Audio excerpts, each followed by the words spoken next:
Hi అండి, అందరూ ఎలా ఉన్నారు? ఈరోజు మా ఫ్రెండ్ వాళ్ళ హౌస్ గృహప్రవేశానికి వచ్చాము. మేము డౌన్ టౌన్లో ఉంటాము, అంటే మెయిన్ సెంటర్లో. కాబట్టి మా డైలీ లైఫ్ అంతా బిల్డింగ్స్ మధ్యలో, అపార్ట్మెంట్స్ మధ్యలో తిరుగుతూ ఉంటుంది. ఇది ఇండిపెండెంట్ హౌసెస్ ఉన్న ఏరియా. ఇలా సైలెంట్ స్ట్రీట్స్ చూశాక ఒక డిఫరెంట్ ఫీల్.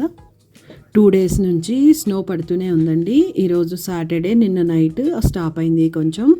చూడండి, మొత్తం వైట్గా మారిపోయింది. సన్ కనిపిస్తున్నా కానీ ఇప్పుడు టెంపరేచర్ మాకు -14 ఉంది. సన్ ఓన్లీ లైటింగ్ లాగా, హీటింగ్కి కాదు. స్నో మాత్రం ఎండకి ఫుల్ మెరుస్తుంది.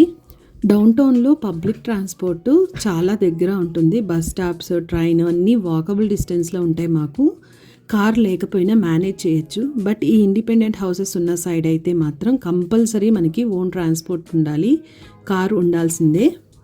ఇక్కడ మన ఫంక్షన్స్ చాలా లిమిటెడ్గానే ఉంటాయండి. మ్యాక్స్ బర్త్డే పార్టీస్ అటెండ్ అవుతూ ఉంటాము.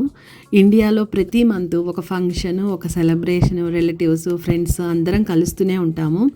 ఇలా ఇక్కడ ఫంక్షన్స్ వచ్చినప్పుడు మాత్రం భోజనాలు ఒక స్పెషల్. ఎందుకంటే ఇక్కడ మనల్ని పిలిచే వాళ్ళు చాలా తక్కువ ఉంటారు కాబట్టి. హోప్ ఈ వీడియో కనుక మీకు నచ్చినట్లయితే please like, share and subscribe. Thank you so much for watching.